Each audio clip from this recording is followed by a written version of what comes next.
Hello there, friends. This is Vicki from StampedSmiles.com, and I'm here to share a video tutorial with you for Digidoodle Studios, making this adorable skiing bandit card who's flying through the air when you pull on that little tab there, and there's a sentiment that pulls out with it. And I'm going to show you how I went about making it. So first, this is this cute little skiing bandit raccoon from Digidoodle Studios that I've colored up, cut out, and I've also paper pieced his scarf and his mittens using the Winter Plaids and Patterns paper, also from Digidoodle Studios. I've die cut a piece out for my card, and I've also printed out and used the Snow Days sentiments from Digidoodle Studios. I have cut this piece down to about 1.5 inches, and what I'm doing is I took it to my cutting trimmer, paper trimmer, and I am taking a bone folder and scoring it about 1/4 inch on each side. And I'm just what I'm doing is using the score marks to fold it backwards, and I'm just going to attach it to the back of it so that it makes it more sturdy, so it thickens it up a little bit. And also I want to mention that right here, as I was showing you this, it's actually going the wrong way, and I didn't realize this until later on through my card. So you will see that it was changed and ended up in a different direction as we go along making the card.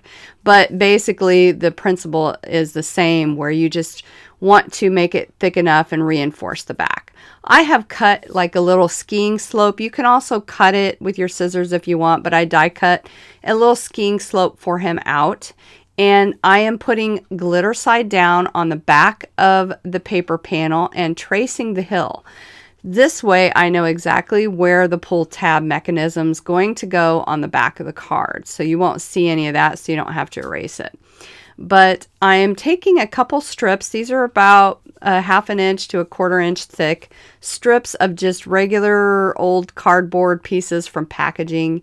And I just cut them out, you know, the length of what my card base is going to be. So I'm not worried about the extra sticking out because I can just trim that off. And I'm gluing them down.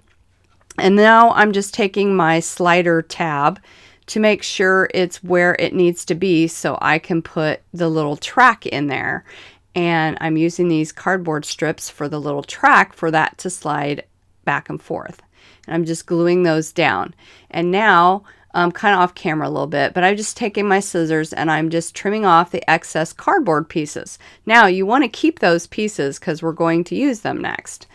And so we're just going to take little pieces. They don't have to be exact, but I'm putting an end, you know, like a little stopper. So when you slide your little piece back and forth, it needs to have a little stopper on it.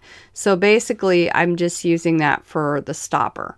And I'm putting my little sentiment strip up to the full card base so that I can see where to trim it off at. And now I'm taking a 3/4 inch punch.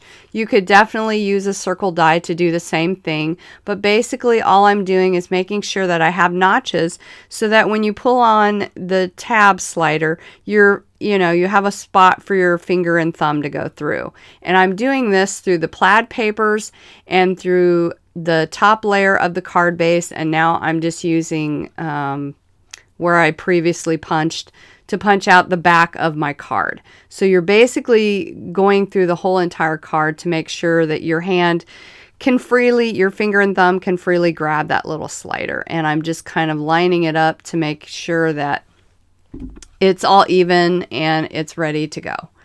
So now, turning the card back over, you can still see where my little tracing of the hill is. And I'm taking a ruler and I'm using a cutting mat underneath. And I'm going to take the ruler and I'm going to, I don't know what I was doing there. I was making sure that my slider was fitting okay. I'm taking a craft knife and I'm just making a slope for the skier to go down. I'm putting it at an angle. You don't want it to go straight across because your hill is not straight across. So you just kind of follow the lines of your little hill and cut your slit in there. And now I'm just I'm using my punch, my 3/4 inch punch, the same punch that I used to punch out the other notches, for the hillside in the back, because I still need that cleared away so there's plenty of room to move the mechanism. Now I have die cut this little tree scene here, and I am gluing that on the back of the plaid paper, and I need my slope to see that it doesn't look funny, and so I had to move the trees down just a little bit so that it still looks right with the little winter hill going over top of it. So now I know that I've glued that, and I've glued right over my slit. So you might want to put the trees on there first before you make the slit on the back of your card, but that's okay. I just went ahead and turned it back over and realized I need to cut a slit in there. So I just took my craft knife and my cutting mat, and I just went back over it. You could use the ruler on this again if you want to, but I can see where the slit's at, so I just kind of carefully cut through the back of it to cut through the trees that I glued over top of it.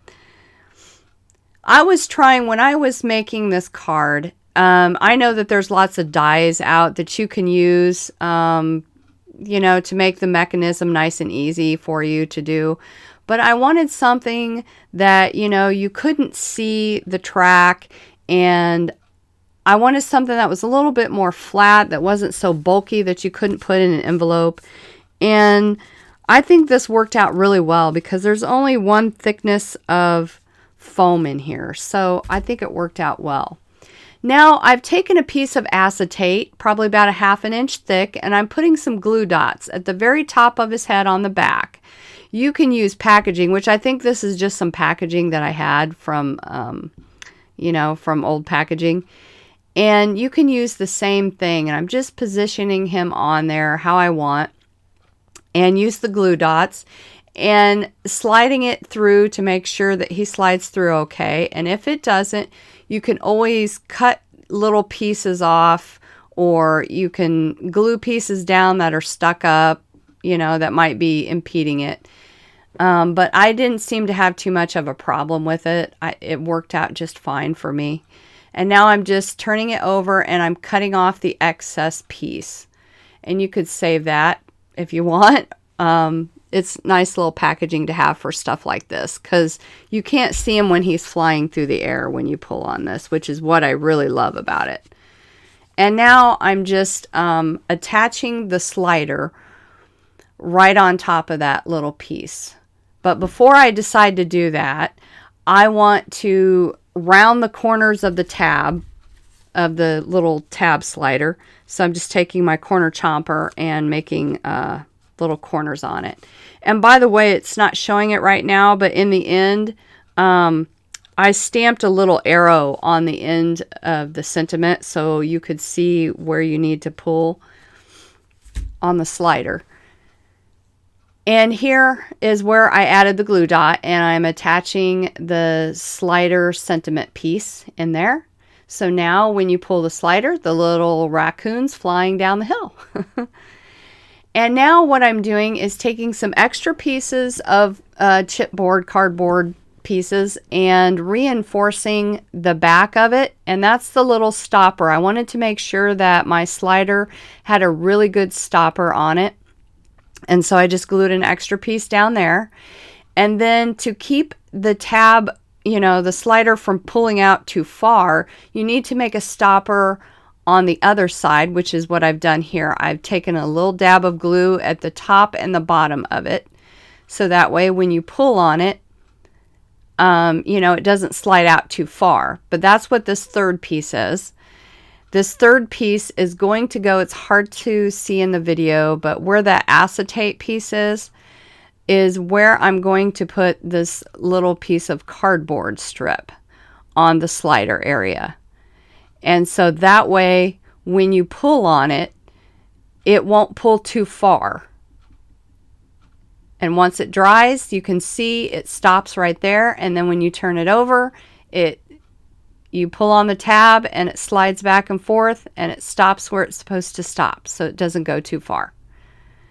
So now, assembling the rest of the card, I'm taking the glittery slope that I've cut the notch in, and I'm placing my glittery slope hill over it. And now I'm turning over the entire card, and I'm taking some foam tape, and I'm putting some foam tape over the back of it to give it just a little bit of dimension so it's not completely flat when you're trying to slide the card. And you want to be careful where you put your foam tape. You don't want it to be underneath the hill or too close to where the slider has to slide back and forth. And I was thinking you could probably put a very thin strip on the top and bottom of it, but I didn't feel like I needed to go to that length with it, so I didn't bother with it. And I don't know why I put that extra piece of cardboard down on that. For some reason, I felt like it needed it, but it didn't need it, so I don't know why I did that. And so now I'm just going to go ahead and put my scene over top of my card base. And here's where I added my sentiment at the top. This is also from the Snow Days Sentiments from Digidoodle Studios. I have cut it out with a banner die and sponged a little blue ink over it. I didn't show in the video, but I just flipped it over and cut the excess off with my scissors. And here is where I decided to add another glittery slope because I thought the bottom looked a little plain. And what I did was I used my pencil to kind of score a little mark where the notch was. And I'm taking my 3/4 inch punch again so that it doesn't impede or interfere with my little pull tab area there. And now I'm taking some ink and I'm just sponging some ink on that, and you will see at the end that I also decided to do that with the other hill behind the raccoon. Took some foam tape and I'm just adding a little bit more dimension and popping that up over the snowy hill. And it actually does look a lot better now that I inked up, now that I see it like this. It looks better now that I inked up the back ski slope too. And you pull on the tab and he's flying through the air and skiing just like that. I hope you've enjoyed my card today using the Digidoodle products.